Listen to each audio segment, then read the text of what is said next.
All right, Mr. Sam, Hey Daanesh.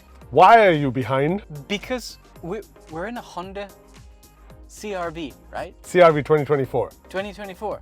7-seater. Yeah, I know. It's pretty crazy. Everyone I've showed the car to has lost their mind about that. Insane. Can I get back in the front though now? No, now sit there the whole time. Yeah, let's jump forward. Yeah, so new Honda CRV 2024. Yes. We've been fairly impressed with the Hondas that we've done. We checked out the Civic Type R. We checked out the Accord. Indeed. From the inside, quite similar. I mean the design is very transitional Right? across Yeah. all models. Yeah. And it's not bad. It's It's not nice. bad. It's not nice. bad. It's one of those if it ain't broke, don't fix it kind of Exactly. things, right? I like the introduction of well, it's plastic, but it looks Yeah. wood grain. Wood grain, yeah. Quite nice. It's quite nice. It's there on the doors as well. It's up here, and then we've got the little toggles. But we'll come back to that in a second when we discuss the interior. But yeah, car, engine. I'm still shocked that it's a 7-seater. CRV, 7-seater. I was like, what? I think they just had to, right? Because they got the HRV, in which we were supposed to check out last year. Unfortunately, it didn't happen. But I mean, from my perspective, the HRV was this really nice. And I don't know if you've seen it on the road. We'll maybe have a picture video Yeah, up yeah. here. But like, it's really nice looking, but it's a 5-seater, right? And they made the HRV slightly bigger than what it used to be. So they had to do something with the CRV, and the pilots become beautiful but much more expensive. So they had this to is answer this 7-seater segment. It's there because Toyota is smashing the Highlander and the Avanza and like, everyone, the Rush. It has all these cars which are 7-seaters, whether they're 4-wheelers or not, and they aren't, but Whether they're comfortable 7-seaters is also another question. yes. But yeah, I think this is the answer to that. So taking that forward, take us through, let's start with engines. Engines. Uno. Okay. Only one. Wahed. Okay. Yes. Okay. 1.5 liter VTEC turbo. Nice. 190 horsepower. 243 newton meters of torque. Great stuff. And our favorite transmission, the CVT. The best. But it says 14.8 kilometers per liter, which is excellent. It is. So, I mean, fuel economy, that's what you want. Exactly. Happy The audience for this car, I'm sure, is not bothered with the CVT or the engine power or the horsepower. They No. just want a good, comfortable drive. Yes. And listen, I've had the car for 3 days now. I think I can confidently say I've achieved that. You don't feel it's laggy. I was just coming to that. Okay. Ignoring the absolute lag as far as acceleration and drive are concerned. Once you're on the highway, you're cruising, it's comfortable. I've driven this car for about almost about 200 kilometers. Okay. Decent. It's been great. Like, for example, my parents live on one side of town, I live on the other side of town. Going up and down has been perfectly fine. Yesterday, my wife and I had a bunch of work, drove all around town, did not feel that exhaustion that comes about With your personal with vehicle. my lovely Jimny. So I think that it's a good engine. It'll do what the audience of this car needs. Yes. I don't know why they put the paddle shifters in, which we'll come back to in a minute. But you know what? For the one psycho who needs it, paddle shifters in sports mode are available. In a CVT transmission. Yes. Because that's what I said, psycho. I said psycho. Fair. So, shall we jump into models? Okay, yeah, let's do that. Let's do models and pricing. So, we'll keep it super simple because Okay. we know it's probably boring AF. Yes. You've got 4 models. Okay. 2 models are going to be front-wheel drive only. All right. 2 models are all-wheel drive. Okay. The TLDR is you start at 124,900 Okay. and you go all the way up to 160,900. Poof. So there's a pretty big range. Okay. I would say go with the EX because you get a whole bunch of features like leather seats, CarPlay, Okay. Android Auto. So what are you, if you have the EX, because we have the top end right here. So what would someone be losing out in the discussion we're having right now? for a whopping 15,000 dirhams difference Okay. between what we're in now and the Okay. EX, Okay. heads-up display, navigation, and front parking sensors, Daanesh. Okay. 3 items for 15,000. You know what? Fair enough. EX is the way to go. EX, if you like and you want the bells and whistles, Okay. go with the EX. Fair as far as I'm aware, that's the only difference. Done. All right. But just to clarify, we are in the top line touring edition. Touring. Yes. Indeed. So basically, a person who's looking at this car should pick up the EX. Yeah, if you want all the bells and whistles, EX. If Okay. you want the bog standard, DX. Done. As far as the exterior of this car goes, is does the person of the EX lose out if they don't get this one that we have? Exterior-wise, Okay. the front parking sensors. Fair enough. So probably their front looks actually better than having the little bobs. I mean, they're color-coded anyway. You probably don't even notice them, Daanesh. Come on. All right. So on that note, do you want me to let's stop on the side and let's check out the exterior? Yeah. All right. Let's do that. Let's break it down. So, Honda CRV. Front end, Okay. nice chunky emblem. Blacked out. You've got your front fog lights since we're in the touring spec.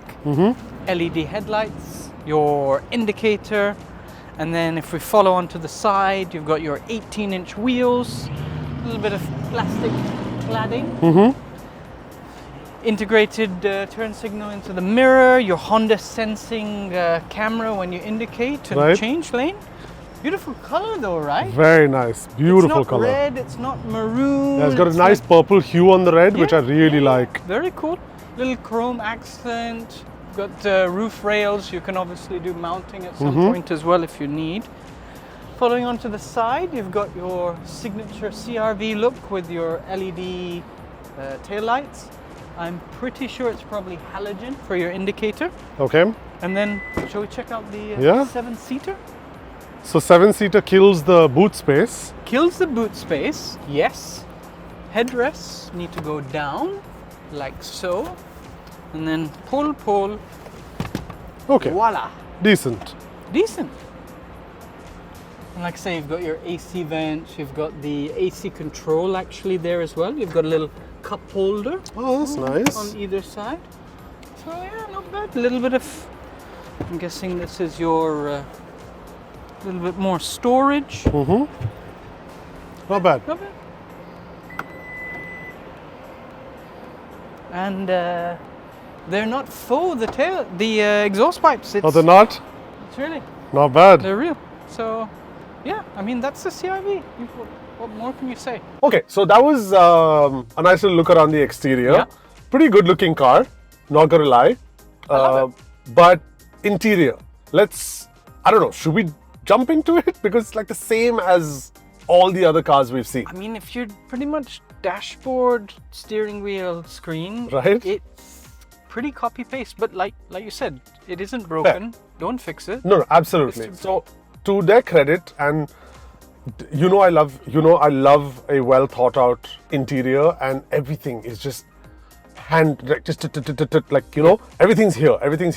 These little AC vent adjustment joysticks, those are awesome. This mesh grille is fantastic. Like you said, the fake wood is great, and then tactile knobs, so good. Even the volume button.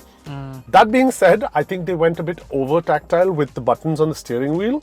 So like, see this, like the volume button is like, it's like a little workout for your thumb. for your thumb. Yeah, it's a little workout, but like, listen, on the overall, this click and this feel is just all so good. Like, even especially considering, how the EU has come out and said that if cars want a great rating, they should have buttons, not just touch screens. I was just fixated on your thumbs getting a workout, thinking back to what we were discussing earlier, where maybe your BlackBerry days is over, so your thumbs were stronger then, and now you're on the iPhone. So That's interesting. For people who don't understand the reference, go check out episode 7 of the One Shot podcast.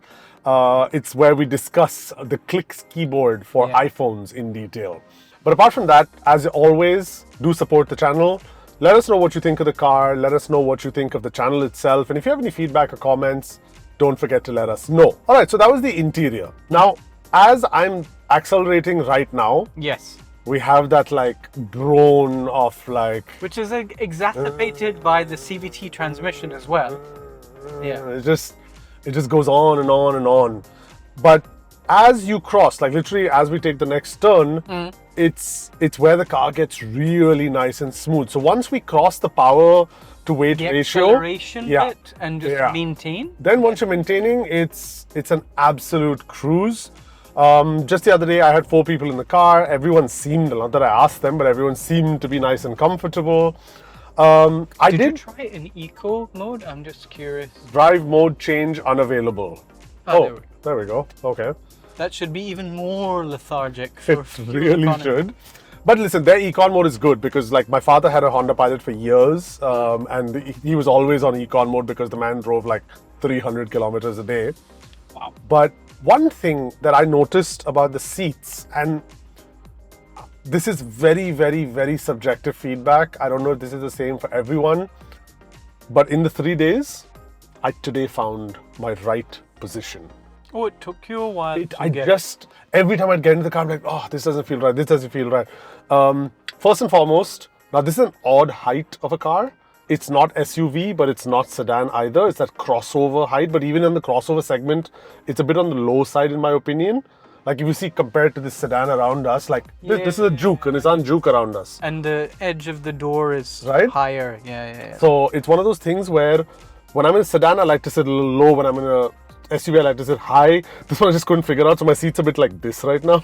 You know, I was like, okay, butt low like a sedan, legs high like a SUV. Happy But medium. yeah, happy medium. But like, it took me a while to figure out. Listen, this has mad adjustability. I don't know if you have lumbar on your side.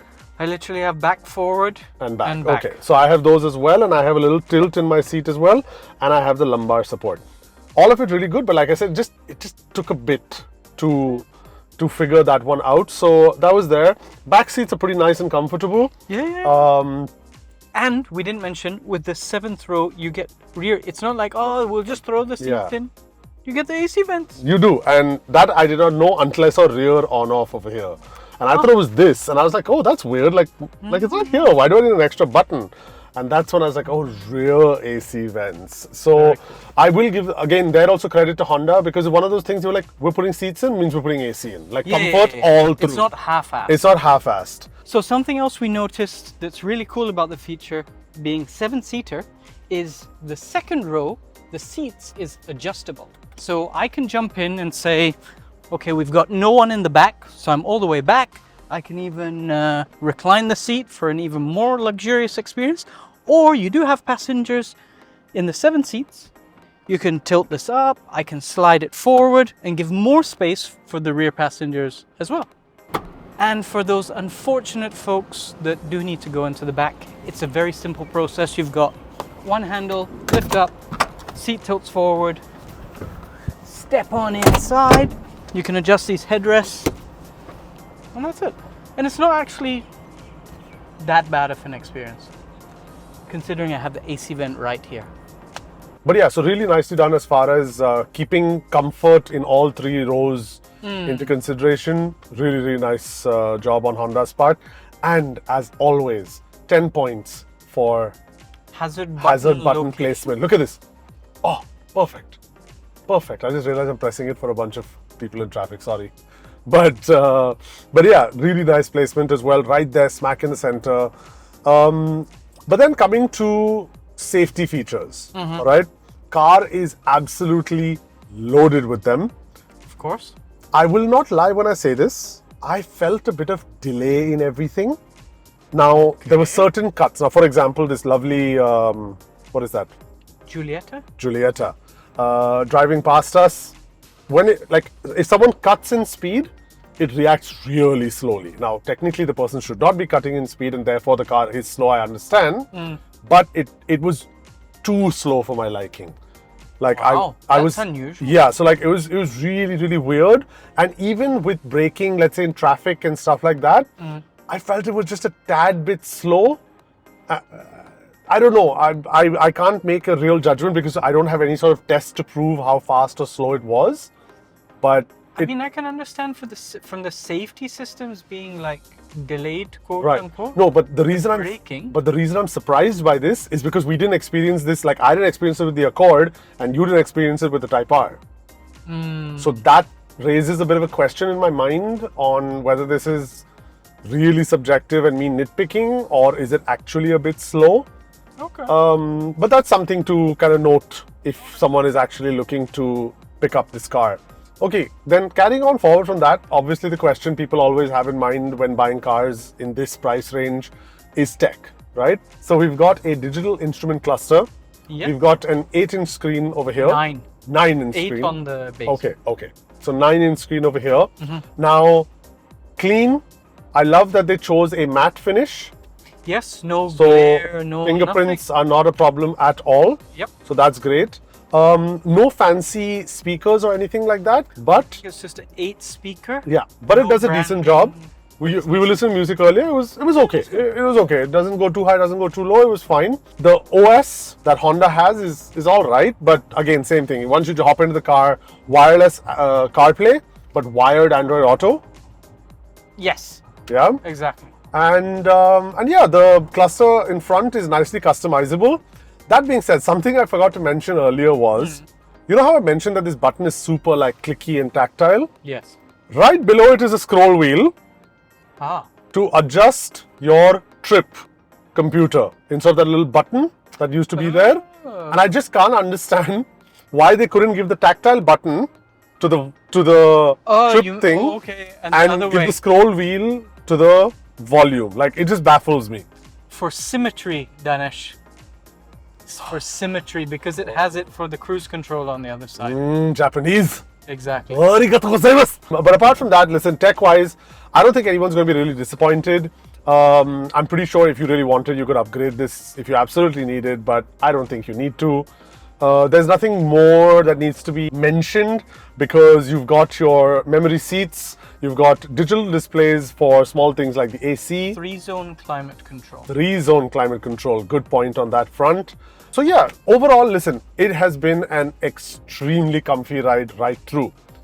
But I want to add one more factor into this in our videos. I want to just for a bit discuss maintenance of cars. Sure. So if I were to buy this car here in the UAE, and obviously for anyone watching outside of the UAE, this will be subjective to your regions, but we're discussing the UAE over here. What is Honda maintenance like? So let's say my first 3-4 services, how much am I going to spend? So let's go to the warranty first of all. Okay. You've got 5 years or 100,000 kilometers warranty. That's not bad.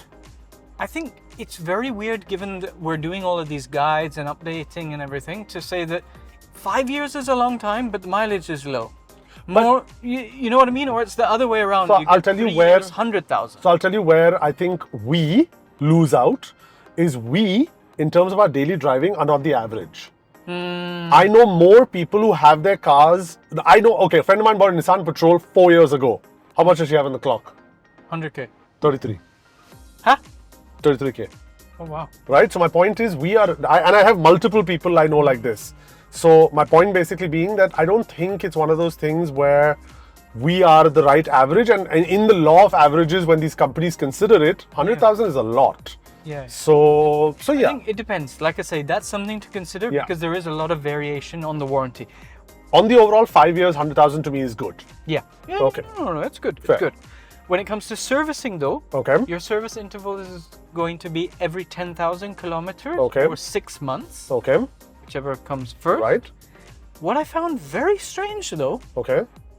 the all-wheel drive version is cheaper to service than the two-wheel drive version. Really? It is what it is. So basically, minor service is going to cost you 849 dirhams for the Okay. all-wheel drive. Okay. For the two-wheel drive, 1,081 dirhams. So in the major service, Yep. you're looking at 1,857 dirhams for the two-wheel drive version, or the all-wheel drive version is going to cost you 1,508 dirhams. Okay. Which But what do you think? Like, why would that be more expensive? I am the worst person in Fair. the world to speak to when it comes to servicing. Because you believe in servicing your car yourself. Yes. If you have reached this point in the video and you would like tutorials from Sam on how to take care of cars, please comment because I've been chewing his brains to start this and he has not. So please, if you have reached this point in the video, comment. Please. So to wrap things up, what do you think about the service? Expensive, cheap? I think it's comparable in the world of expensive service. That's what I would say. Comparable in the world of expensive service. I think it's pretty. It seems much of a muchness from when I did used to go to the dealer, when I used to have warranty, and I did used to pay for service. I was paying about 1,000 dirhams. The only thing that is nice this time around is every 10,000. That was every 5,000. Right. So theoretically, this is half. So it's just one of those things. You got to look at, nitty gritty. How often you're going to be driving. Right. Warranty. And if nothing else, when you buy the car, try to bargain and get a service contract. Yes. Free. Yeah. Cool. So then, CRV 2024. Yes? No? For me, it's definitely a yes, because I like reliability. Yeah. I like the brand. Right. The design. So I would agree with you. But then 2 weeks ago, we went and saw we went for the launch of the Geely Okavango. Okavango! Which is a slightly bigger 7-seater than this. True. But is only 89,900 dirhams. And listen, from the second you sit in a Honda, you know that Japanese quality, you feel that touch, you have it everywhere. But even if we were to compare with the EX, that asks for 60,000 dirham more. I can buy 2 Geelys, a big Geely and a small Geely, in that money. And this is the crux of the conversation. That keeps coming up over and over. Like, does anyone have that crystal ball? Can we just fast forward about 10 years and later? Someone tell us who survived. Yeah. Because I know Honda's still going to survive. I don't know. I mean, listen, man, we got a message just yesterday that another Chinese brand is launching 2 new sub-brands in their brand. Like, it's a market that's just... It's like an Oprah show. You get a brand. You get a brand. You get a brand. You get a brand. Fair enough. So, from our opinion, reliability and that Honda feel and that Japanese engineering is good, but it comes at a cost. It comes at a cost. But again, it's that historical aspect of how long they've been here. I'll give the example. I was trying to find out for the service pricing, right? Right. I called the call center. It went through to someone. I didn't wait on the phone forever. And guess what? The lady had the information right there to tell me. She gave me all the details, all the information that you heard. I haven't had that experience when I've called other ones. They're like, oh, this is the call center. We have to take your details. It has to go to the sales. Right. Like, too much faffing. Right. No faff. Honda. No faff. There you go. Fair. See you. All right. Fair enough. You know what? I totally understand that point. Experience counts for something. Yeah. I have a Honda motorcycle. You do? It's very old, or relatively old. Parts. Go down to Honda. Spare parts. Available. Fair. Where that's the thing. So I don't think the vast majority of people buying cars in this day and age really care about that. So it probably doesn't make sense. Right. But if you're like, I want to buy one vehicle and you have kids and you want the CRV to be your kid's first car in a few years. No issues. I wouldn't bat an eyelid. That's a very interesting way of looking at it. I agree with that point. Yeah. I do see if you do have purpose for long-term investment on the vehicle, that extra money could go a long way, and frankly divided in installments. Yeah. Or also factor in depreciation as well. True. Right? True. So if you're going to sell the vehicle, it shouldn't depreciate as much as, say, other considerably cheaper brands out there. Absolutely. Agreed with you on that front. Agreed. Depreciation on these cheaper Chinese cars, even though they're offering some good cars, is still crazy. Yeah. You're losing, like, I don't know, 1/5 your value from the day you drive out of the showroom. So, fair enough. All right, cool. If you guys have any thoughts about the CRV, what would you compare it to? What are your thoughts? What is your feedback? What do you think of the car? Let us know. And as always, thank you very much for watching. My name is Daanesh. Sam. And we'll see you at the next one. Bye-bye.